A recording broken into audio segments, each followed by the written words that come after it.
अस्सलाम वालेकुम। अच्छा ब्रदर, हम लोगों ने कल ये पढ़ा था बुलिश एनगल्फिंग एसएनआर के बारे में कि किस तरह हम लोग जो है वो बुलिश एनगल्फिंग एसएनआर पर हम लोग ट्रेड ले सकते हैं। आज हम इंशाल्लाह पढ़ेंगे बियरिश एनगल्फिंग एसएनआर के बारे में कि बियरिश एनगल्फिंग एसएनआर पर जो है हम किस तरह ट्रेड लेते हैं। अगर हम इसको उलट करते हैं तो इसका उलट मुकम्मल हो जाएगा बियरिश एनगल्फिंग एसएनआर। ठीक है, किस तरह?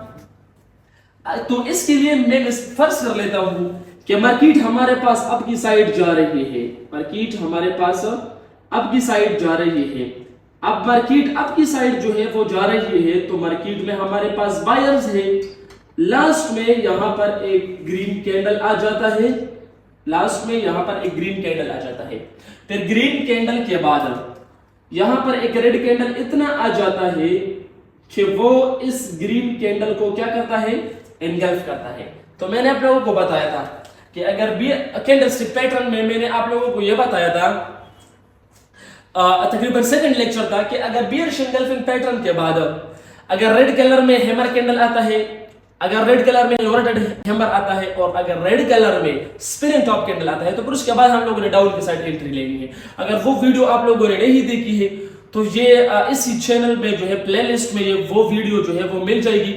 आप लोग जो है वो वीडियो सही तरीके से देख सकते हो और समझ सकते हो। तो आज चूंकि हम एसएनआर पर बात कर रहे हैं कि बियरिश एनगल्फिंग एसएनआर किस तरह वर्क करता है।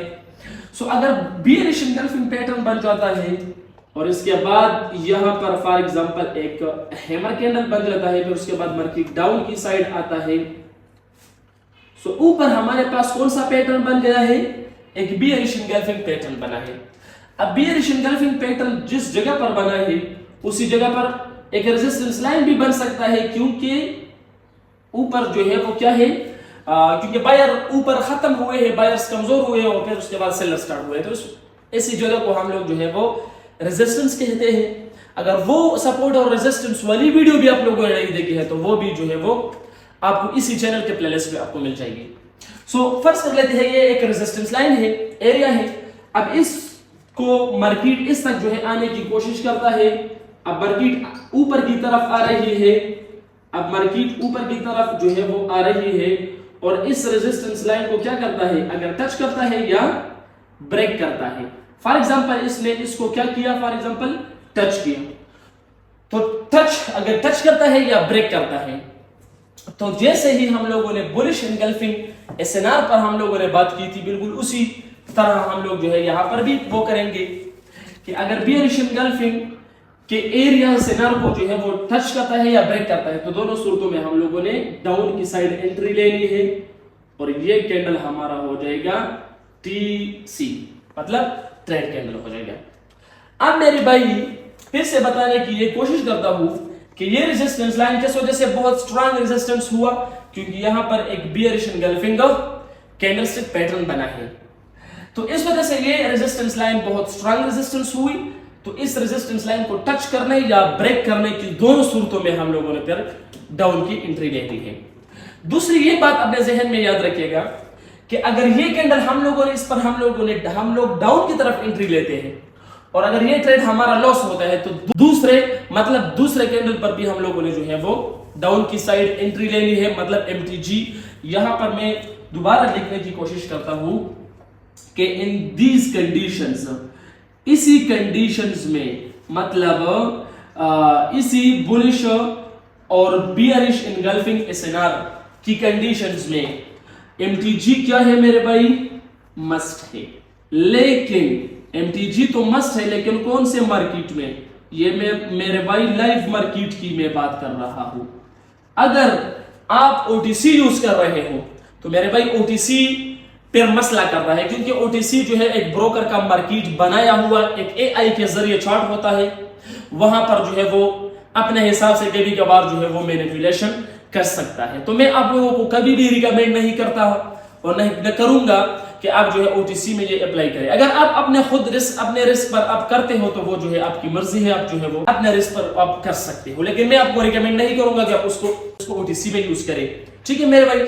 सो ओटीसी में जो है वो वैसे भी ट्रेड करना बहुत रिस्की है।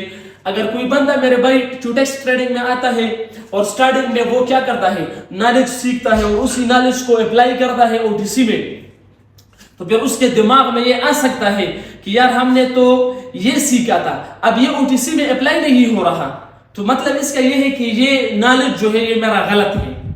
तो मेरे भाई आपका नॉलेज गलत नहीं है, आपका नॉलेज बिल्कुल सही है, क्योंकि मैं आप लोगों को अब यहाँ पर जो है लाइव प्रैक्टिकल दिखाने की इंशाल्लाह कोशिश करूंगा, आप लोगों को प्रूफ करूंगा कि बुलिश और बियरिश एंगल्फिंग एसएनआर किस तरह वर्क करता है, ठीक है। लेकिन चूंकि मसला ये होता है कि फिर ओटीसी मार्केट में जो है फिर ये लाइव मार्केट का जो रियल नॉलेज है फिर ये कभी कभार फेल होता है, तो ऐसा ना हो कि आपका वो साइकोलॉजी खराब हो जाए। तो इस वजह से आप कोशिश किया करें कि जब भी ट्रेड ले ले तो हफ्ते में तकरीबन 5 दिन, ये पीर, मंगल, बुध, जुमेरात और जुम्मा, इसी दिनों में जो है आप लाइव मार्केट में ट्रेड करें। अगर बिगिनर ट्रेडर हो टूटेक्स ट्रेडिंग में, अगर आपका जो है 1 साल या 2 साल हो गए हैं तो फिर आप अगर ओटीसी में ट्रेड करना चाहते हैं तो वो जो है आप उसमें कर सकते हैं अपने रिस्क की बुनियाद पर, और आपका फिर वहां पर जो है अपना कॉन्फिडेंस भी बिल्ड हो सकता है। So I think it's enough for today. ये था हमारे पास bullish and bearish engulfing SNR के बारे में। अभी इसके बाद हम इंशाल्लाह यहाँ पर लाइव आपको प्रैक्टिकल दिखाने की कोशिश करते हैं। जी अस्सलाम वालेकुम। अच्छा ब्रदर, हमने bullish and bearish engulfing SNR के बारे में हम लोगों ने डिस्कस किया था।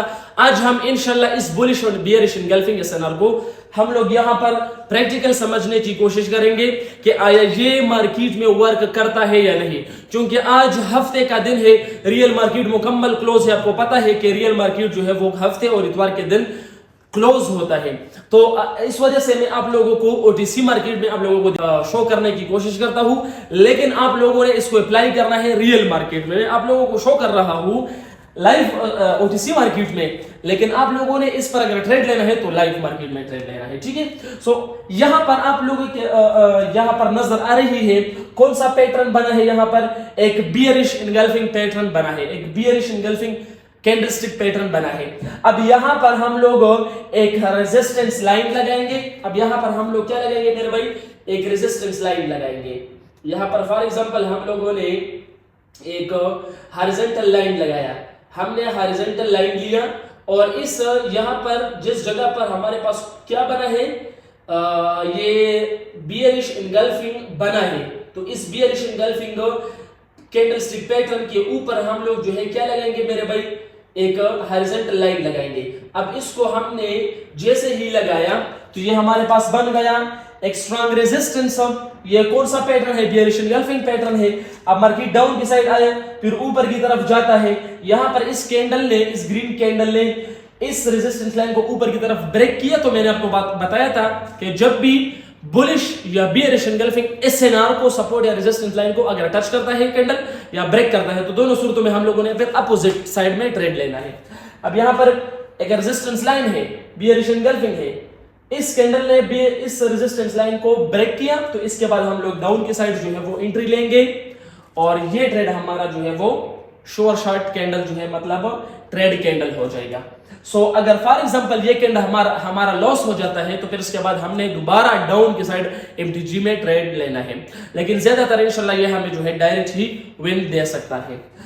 अब हम जो है इसको ये तो था बियरिश एंगल्फिंग। अब बुलिश एंगल्फिंग को समझने की कोशिश करते हैं कि बुलिश एंगल्फिंग किस तरह का काम करता है। अच्छा ब्रदर, तो अब हम इंशाल्लाह इसको समझने की कोशिश करते हैं कि बुलिश एंगल्फिंग एसएनआर पर हम किस तरह ट्रेड लेते हैं। जिस तरह मैंने आपको बताया कि बियरिश एंगल्फिंग पर हम लोगों ने किस तरह ट्रेड लेनी है, बिल्कुल इसके उलट जो है हम लोग बुलिश एंगल्फिंग एसएनआर पर हम लोगों ने ट्रेड लेना है। यहाँ पर आप लोग देख सकते हो कौन सा कैंडलस्टिक पैटर्न बना है।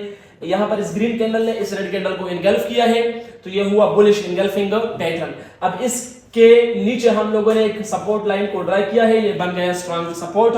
अब आइंदा के लिए इस बड़ी रेड कैंडल ने इस सपोर्ट लाइन को ब्रेक किया, तो इसके बाद हम लोगों ने इसके अपोजिट कैंडल पर मतलब ऊपर की तरफ ट्रेड लेना है और यह ट्रेड हमारा हो जाएगा ट्रेड कैंडल हो जाएगा। लेकिन फिर से जो है मैं आपको लास्ट में ये बताने की कोशिश करता हूं कि कभी भी आप लोगों ने इसको ओटीसी में अप्लाई नहीं करना। अब ये ओटीसी मार्केट है क्योंकि आज हफ्ते का दिन है, रियल मार्केट क्लोज है, लेकिन मैं ये नहीं कहता हूं कि ओटीसी में ये काम नहीं करता है। मैं ये कहता हूं कि ओटीसी में फिर कभी कभार हम इतना जो है वो अपने आप पर कॉन्फिडेंस में आ जाते हैं कि यार मेरे पास तो अमाउंट भी है, आ जाओ हम $50 या $40 ये अपने हैसियत से ज्यादा या अपने वो उसके मुताबिक से ज्यादा जो है उस पर ट्रेड लगाते हैं, तो फिर ये ओटीसी में ज्यादातर जो है वो फिर फेल भी होता है, मैनिपुलेशन भी कर सकता है। तो आपने इसको अप्लाई करना है रियल मार्केट में, और अगर रियल मार्केट में लॉस होता है तो फिर एमटीजी ज्यादातर और तकरीबन एमटीजी 85 से 90% पर जो है ये हमारा ट्रेड पर विन होने का चांस ज्यादा होता है। So I think it's enough for today. मेरे ख्याल से आप लोगों को बुलिश एंड बियरिश एंगल्फिंग का सही तरीके से आपको आइडिया समझ में आया होगा। Good luck.